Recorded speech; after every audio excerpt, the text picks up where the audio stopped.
Bismillahirrahmanirrahim. Assalamualaikum warahmatullahi wabarakatuh. Alhamdulillahirabbil alamin. Allahumma shalli ala sayyidina Muhammad wa ala ali sayyidina Muhammad. Kembali kita lanjutkan bacaan kita pada hari ini terkait dengan pengantar ilmu hukum. Apa itu pengantar ilmu hukum? Pengantar ilmu hukum merupakan salah satu mata kuliah wajib yang mesti diajarkan kepada para mahasiswa khususnya mengambil jurusan ilmu hukum, serta mata kuliah ini merupakan keilmuan yang dasar bagi para mahasiswa hukum untuk mempelajari dengan mudah dan dengan tepat dan dengan benar apa yang dimaksud dengan ilmu hukum. Nah, pada materi perkuliahan ini, pengantar ilmu hukum juga mempelajari terkait dengan dasar-dasar ilmu hukum, jadi yang melingkupi negara, yang melingkupi aspek-aspek hukum lainnya, dan dikaji secara dasar-dasar. Artinya pemahaman yang baik yang akan didapatkan oleh seorang mahasiswa ilmu hukum itu akan lebih baik lagi jika mereka dapat memahami dengan sempurna dan dengan baik mata kuliah pengantar ilmu hukum.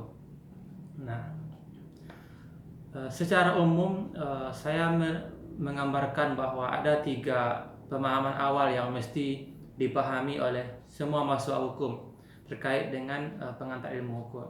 Ketiga itu saya simpulkan menjadi yaitu pengertian hukum, apa itu pengertian hukum, lalu yang kedua kaidah dasar hukum, dan yang ketiga terkait dengan nilai-nilai hukum. Nah, pengertian hukum kalau kita mengambil dari salah seorang guru besar dari Indonesia, Sucipto Raharjo, beliau mengatakan bahwa hukum itu merupakan karya manusia yang berupa norma-norma yang berisikan petunjuk-petunjuk tingkah laku manusia.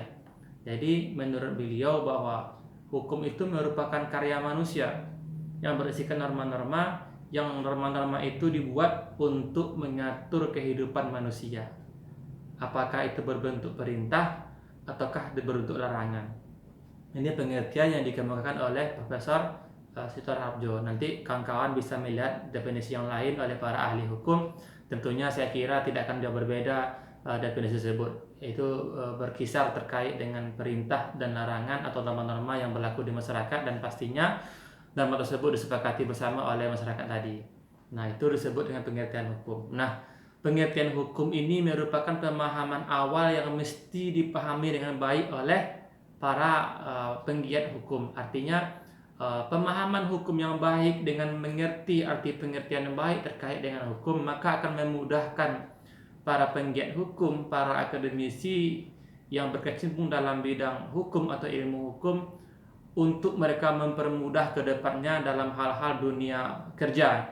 Nanti kalau mereka menjadi hakim, menjadi seorang pengacara atau advokat atau jaksa atau semacam itu, bahkan menjadi dosen, maka akan memudahkan mereka untuk mengembangkan pemikiran mereka jika kita telah mengetahui dari awal pengertian dari hukum. Jadi hukum itu bukan hanya berisi terkait dengan perintah dan larangan, tapi juga terkait dengan norma-norma yang disepakati bersama keberadaannya oleh masyarakat. Nah, terkait dengan hukum. Nah, kalau kita pahami dengan baik, dan kalau boleh saya mengembangkan dari pengertian hukum itu, kalau memang hukum itu merupakan norma-norma terkait dengan tingkah laku manusia, maka sejatinya hukum itu bukan hanya terkait dengan pengaturan. Tapi kalau bahasa saya, kalau kita gambarkan lebih dalam lagi, hukum itu ternyata juga mensamakan. Mensamakan ini maksud saya di sini adalah bahwa hukum yang telah disepakati bersama lalu ditulis dalam sebuah kitab atau buku perundang-undangan, maka hukum tersebut berlaku secara universal. Tidak memandang status dan tidak memandang daerah atau kesukuan. Artinya hukum itu mensamaratakan segala sesuatu yang hidup, tanda kutip, manusianya dalam suatu negara yang undang-undang itu mesti ditaati oleh mereka, mensamaratakan. Lalu yang kedua, fungsi pengertian hukum itu kalau kita kembangkan lagi, di samping dia mensamaratakan, lalu yang kedua bisa saya katakan terkait dengan fungsi hukum itu, yaitu melindungi. Kenapa fungsi hukum itu melindungi? Karena hukum itu melindungi hak-hak yang melekat pada diri seseorang. Contohnya anak. Hak anak itu tidak mengerti oleh anak, tetapi hanya dimengerti oleh orang-orang yang telah berpikir maju, yang telah dewasa, yang telah mengerti baik dan buruk. Anak-anak tidak mengerti itu. Maka bagaimana cara melindungi hak-hak anak tadi? Dengan hukum.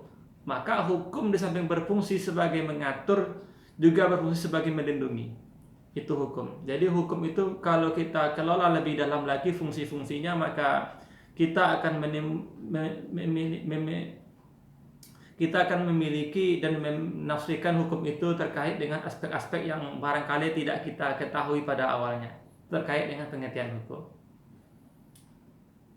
Nah, yang kedua, pemahaman awal yang mesti dipahami oleh para penggiat hukum itu yaitu kaidah dasar hukum. Saya mengambil 3 kaidah dasar hukum itu. Yang pertama, yang paling tinggi kaidahnya itu ialah kaidah filosofis. Lalu yang kedua nanti kaidah sosiologis, dan yang ketiga kaidah yuridis.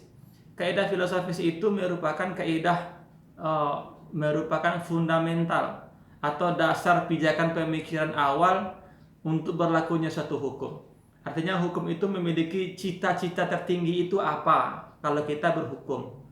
Nilai tertingginya itu apa? Artinya kalau kita negara Indonesia, kita hidup berbangsa dan bernegara, kita telah mensepakati bersama ada sultan, para pendiri bangsa, yaitu Pancasila. Maka filosofis Pancasila itu menjadi teori tertinggi dalam hal pelengkapan hukum kita di Indonesia pada hari ini sebagai hidup berbangsa dan bernegara.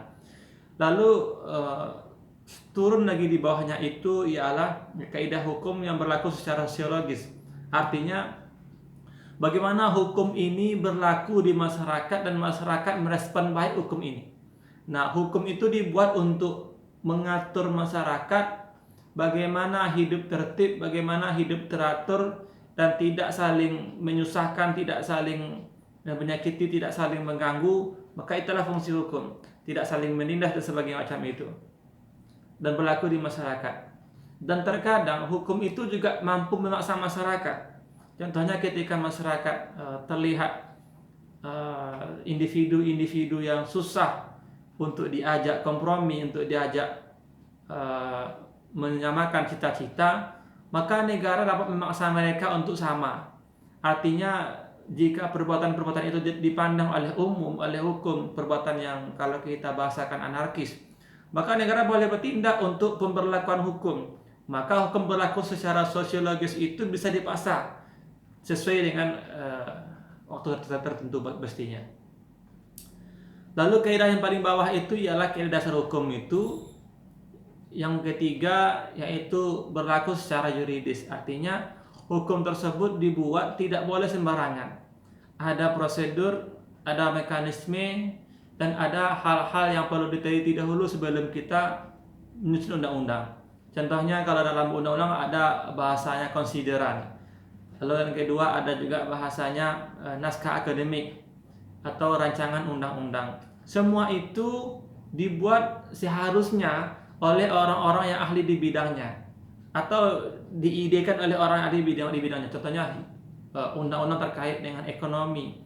Maka dalam pembuatan undang-undang tersebut mesti melibatkan seorang ahli ekonomi. Lalu contohnya undang-undang terkait dengan agama, zakat kalau dalam Islam mesti melibatkan orang-orang Islam, para ulama yang ahli di bidang itu, sehingga undang-undang tersebut sesuai secara yuridis, tidak berhadapan dengan hukum yang lain, serta tidak berseberangan dengan apa yang dipahami oleh masyarakat secara umum, tak berlawanan dengan agama, dengan norma susila dan norma kesopanan dan sebagainya macamnya. Nah, jadi itulah poin utama terkait dengan pemahaman awal hukum, yaitu pengertian hukum, nilai dasar hukum, serta kaidah dasar hukum. Jadi demikianlah yang terkait dengan poin utama mata kuliah kita ilmu hukum. Nah, terakhir nilai dasar hukum, yaitu ada 3.